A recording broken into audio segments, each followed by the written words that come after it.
അക്ഷരത്തുണ്ട് എന്നൊരർത്ഥവും കൂടിയുണ്ട്, അഥവാ സിലബിൾ എന്ന് പറയുന്ന രീതിയിൽ.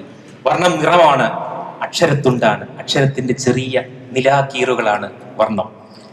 എങ്ങനെ ഈ വർണ്ണങ്ങൾ ചിത്രങ്ങൾ തീർക്കുന്നു, അതുപോലെയാണ് അക്ഷരത്തുണ്ടുകൾ എന്ന വർണ്ണങ്ങൾ കവിതകൾ തീർക്കുന്നത്. ചിത്രവും കവിതയും തമ്മിൽ വലിയ വ്യത്യാസമില്ല. കവിത എന്നാൽ മൊഴിയുന്ന ചിത്രം, ചിത്രം എന്നാൽ മൂകമായ കവിത. രണ്ടും ചിത്രമാണ്, രണ്ടും കവിതയാണ്. ഈ കാവ്യോത്സവത്തിലേക്ക്, ഈ വർണ്ണോത്സവത്തിലേക്ക് എല്ലാവർക്കും സ്വാഗതം. ഇത് മൂന്നാമത്തെ വർണ്ണം പരിപാടിയാണ്. ആ 3-4 ആൾക്കാർ കൂടി തുടങ്ങിയത്. ഇപ്പൊ 29 കലാകാരന്മാരുണ്ട്, 280ഓളം പെയിന്റിംഗ് ഉണ്ട്. അത് ക്വാണ്ടിറ്റി അല്ല പ്രത്യേകത, അതിൻ്റെ ക്വാളിറ്റിയാണ്. ആദ്യത്തെ വർണ്ണങ്ങളത്തെ ക്വാളിറ്റി എനിക്ക് അറിഞ്ഞുകൂടാ, പക്ഷെ ഈ ക്വാളിറ്റി വളരെ വളരെ ഇംപ്രസീവാണ്. സിംഗപ്പൂർ ഒരു കാലത്ത് ഒരു സംസ്കാര മരുഭൂമി എന്നാണ് ആൾക്കാർ പറയാറുള്ളത്. 1959 PAP പവറിൽ വന്നപ്പോൾ അവരൊരു മിനിസ്ട്രി ഓഫ് കൾച്ചർ തുടങ്ങി. മിസ്റ്റർ രാജരത്നമായിരുന്നു അതിൻ്റെ ആദ്യത്തെ മിനിസ്റ്റർ. അപ്പം അദ്ദേഹത്തിൻ്റെ ഫോക്കസ് എഴുത്തിനായിരുന്നു അധികം. എന്താ വെച്ചാൽ പ്ലേസ് അല്ലെങ്കിൽ നോവൽസ് അത് എഴുതുക. അദ്ദേഹം ഒരു ആൻറ്റി യെല്ലോ കൾച്ചർ ഒരു ക്യാമ്പയിൻ തുടങ്ങി. എന്താണെന്ന് വെച്ചാൽ ഈ കുറച്ച്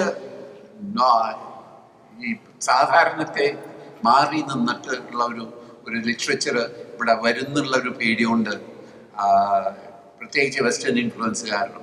അതിനായിരുന്നു അത്. പക്ഷേ ആൾക്കാർക്ക് അത് അത്ര ഇഷ്ടമായില്ല ആ ക്യാമ്പയിൻ. ഒരു പ്രൊഫസർ ഉണ്ടായിരുന്നു, ഒരു ബ്രിട്ടീഷ് പ്രൊഫസർ എൻറൈറ്റ്. അദ്ദേഹത്തിനെ ഇംഗ്ലീഷ് ഡിപ്പാർട്ട്മെൻറ്റിൻ്റെ ഹെഡായിട്ട് യൂണിവേഴ്സിറ്റി ഓഫ് സിംഗപ്പൂർ അപ്പോയിന്റ് ചെയ്തു. അദ്ദേഹം ഈ ക്യാമ്പയിൻ കണ്ടു കഴിഞ്ഞു. ഒരിക്കൽ രാജരത്നം സ്റ്റുഡൻസ് ഇൻവൈറ്റ് ചെയ്തിട്ട് ഈ അദ്ദേഹത്തിൻ്റെ പ്രോഗ്രാം പരിപാടിയെ പറ്റിയിട്ട് വളരെ 2 മണിക്കൂറോളം നേരത്തോളം സംസാരിച്ചു. അത് കഴിഞ്ഞിട്ട് കുറച്ച് ദിവസം കഴിഞ്ഞപ്പോൾ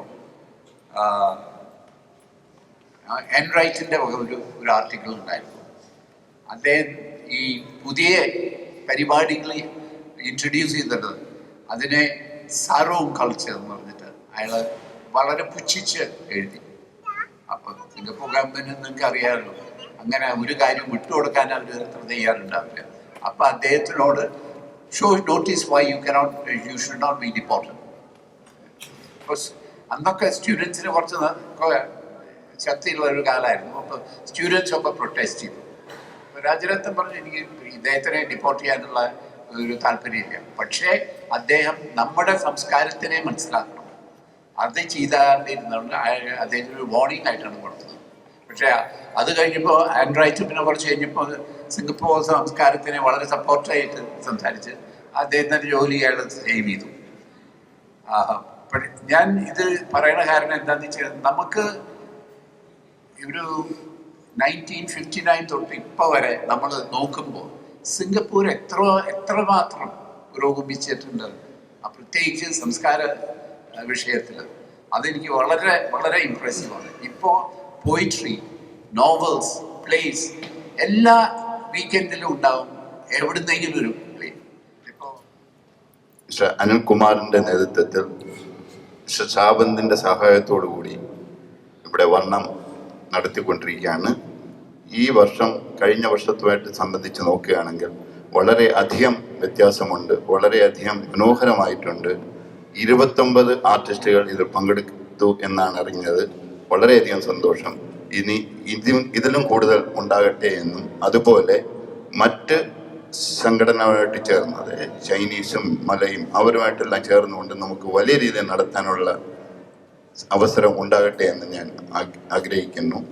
അതുപോലെ ഇന്നിവിടെ എത്തിയിട്ടുള്ള ഡോക്ടർ കുമാരാജൻ, അവർ ഈ NEC ആയിട്ടുള്ള അടുപ്പം ഉണ്ട്, അവരുടെ സഹായവും നമുക്ക് കൂടുതൽ ലഭിക്കും.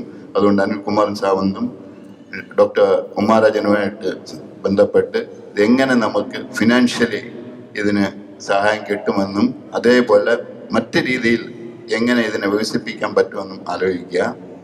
ആദ്യമായി എൻ്റെ ജോലി എന്ന് പറയുന്നത് ഡോക്ടർ ഗോപിനാഥ് പത്മശ്രീ ഗോപിനാഥ് പിള്ള സാറിനെ നമ്മുടെ അനുമോദനവും അതേപോലെ നമുക്ക് അദ്ദേഹത്തിന് സ്വാഗതം ചെയ്യുക. അതേപോലെ അദ്ദേഹം ഇവിടെ വന്നതിൽ നമ്മുടെ നന്ദി പ്രകടിപ്പിക്കുക.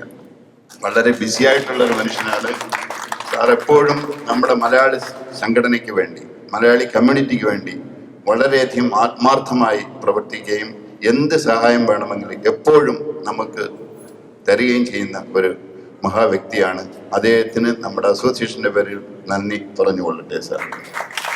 അനിൽകുമാറും അതോടൊപ്പം കല്യാണിയും ആ തുടർച്ച എന്നും ഉണ്ടാകട്ടെ, ആ നൈരന്തര്യം എന്നും ഉണ്ടാകട്ടെ. എല്ലാ ആശംസകളും നേരുന്നു. കല്യാണി ഈ ചിത്രം നമ്മുടെ വിശിഷ്ടാതിഥി പത്മശ്രീ ഗോപിനാഥ് പിള്ള അവർക്ക് സമർപ്പിക്കുന്നു.